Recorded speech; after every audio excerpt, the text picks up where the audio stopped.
कभी कभी कुछ कहानियां इतनी खास होती है ना, मुझे लगता है उन कहानियों को आवाज देना बेहद जरूरी होता है। हेलो हाय, मेरा नाम पंकज जीना है और आज पंकज जीना पॉडकास्ट में जो पॉडकास्ट मैं आपको सुनाने जा रहा हूँ वो पॉडकास्ट मेरे दिल के बेहद करीब है और उसमें बहुत से दिल की बातें हैं जो साझा की हुई हैं और ये किसी की सच कहानी है जो मुझे ईमेल पर मिली थी। तो मुझे लगा कि इसे कहानी में पिरोकर आपके सामने पेश करना चाहिए। तो आज के पॉडकास्ट का नाम है बोल दो ना। रात के 2 बज रहे हैं। लड़के का फोन बार बार बज रहा है। स्क्रीन पर शायद कोई ऐसा नंबर है जो उसके फोन में सेव नहीं है। कॉलेज के दौरान ऐसे बहुत से कॉल आते हैं जिनमें साथ के लड़के किसी ना किसी काम के लिए कॉल करते रहते हैं। लड़के ने फोन देखा और जानबूझकर फोन नहीं उठाया। तभी एक मैसेज आया, फोन तो उठा लो यार। लड़के को लगा कि कहीं उसका फोन तो नहीं है जिसका इंतजार वो पिछले कई सालों से कर रहा है। फिर उसने खुद ही को टोकते हुए कहा, अरे नहीं यार, वो कॉल क्यों करेगी, उसके पास तो फोन नंबर भी नहीं होगा मेरा। लड़के की पहली मुलाकात लड़की से 8th क्लास में हुई थी। लड़के का एक बेस्ट फ्रेंड था जिसने उसे उस लड़की से मिलाया था।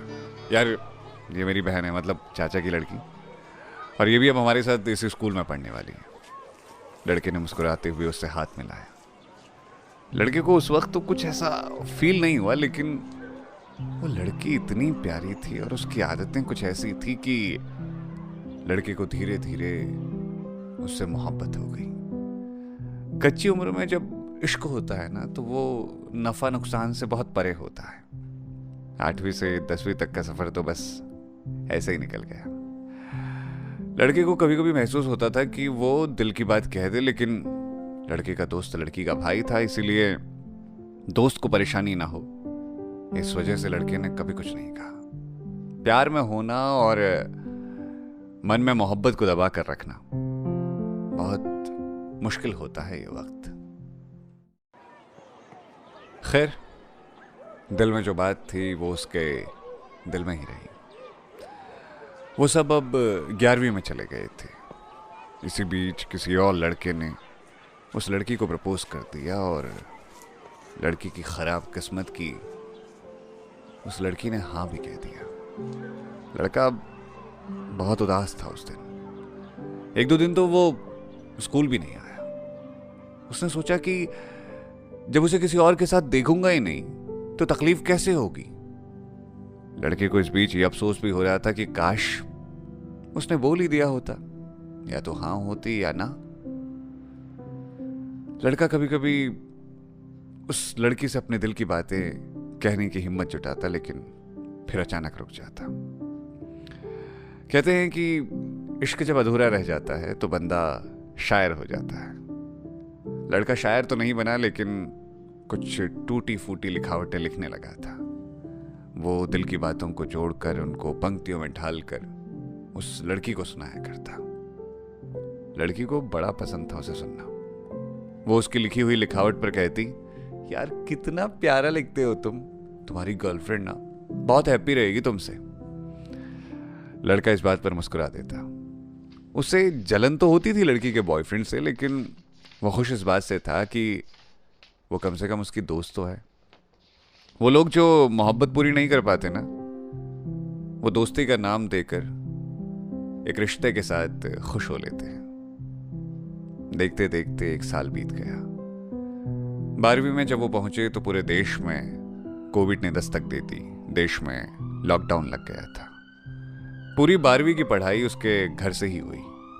कभी कभी इंटरनेट पर ग्रुप कॉल के जरिए लड़का, लड़के का दोस्त और वो लड़की बातें कर लिया करते थे।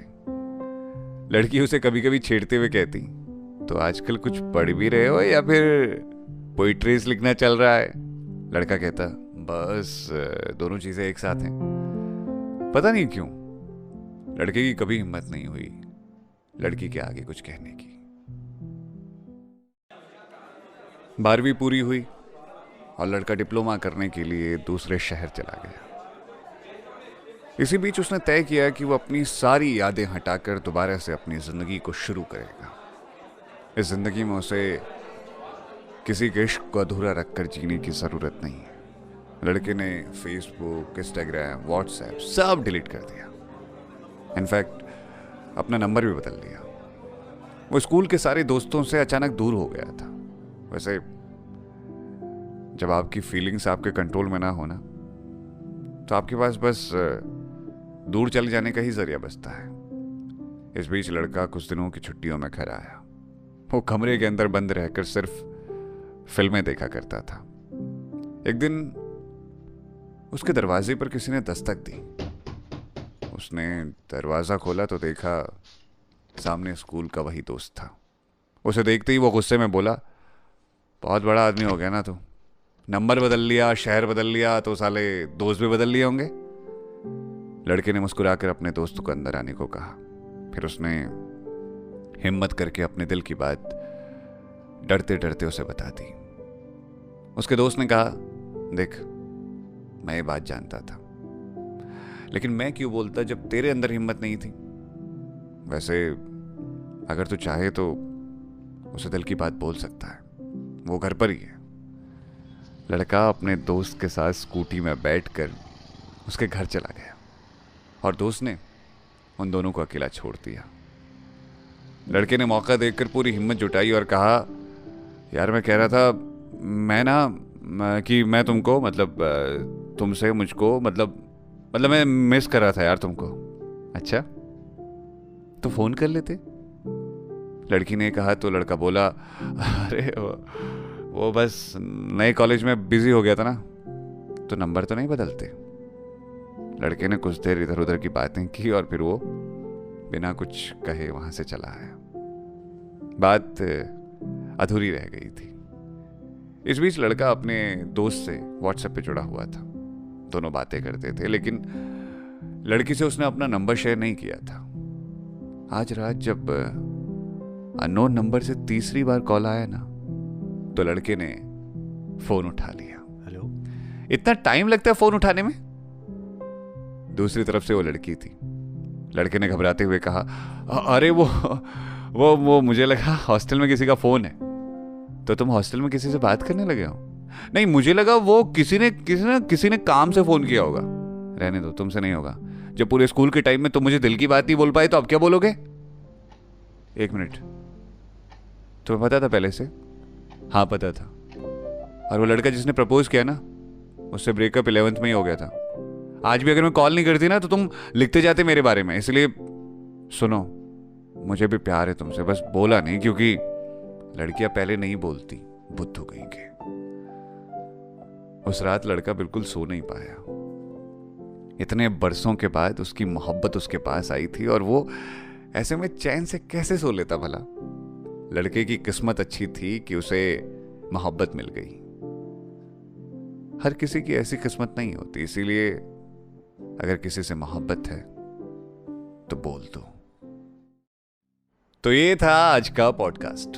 उम्मीद है कि आपको ये कहानी पसंद आई होगी, क्योंकि ये कहानी किसी की जिंदगी से जुड़े हुए सच की कहानी थी, इसलिए हमने इसे आपके सामने पेश किया। तो अगर आपकी भी कोई कहानी है और आप मुझसे शेयर करना चाहते हैं तो कहानी वाला लड़का 9@gmail.com ये ईमेल आईडी है, वहीं पता है मेरा। तो वहाँ जो भी दिल की बातें हों बेधड़क लिख दो। और हाँ, अगर आप चाहते हैं कि आप किसी और से अपनी बातें शेयर नहीं कर पाते तो आप मुझसे शेयर कर सकते हैं। फेसबुक, इंस्टाग्राम पे मैं आपको पंकज जीना के नाम से मिल जाऊंगा। बस से एक काम करना है आपको, ये पॉडकास्ट जो आप देख रहे हैं इसे अपने अपनों के साथ शेयर करना है और जितना हो सके इसे पहुंचाना है सभी जगह तक। और मोहब्बत देने के लिए बहुत बहुत शुक्रिया। आप पॉडकास्ट को इतनी मोहब्बत दे रहे हैं कि ये बहुत तेज़ी से बढ़ रहा है, फल रहा है, फूल रहा है। तो शुक्रिया मोहब्बत देने के लिए। आपकी मोहब्बत ऐसे ही बरकरार रहे। शुक्रिया। Love you so much.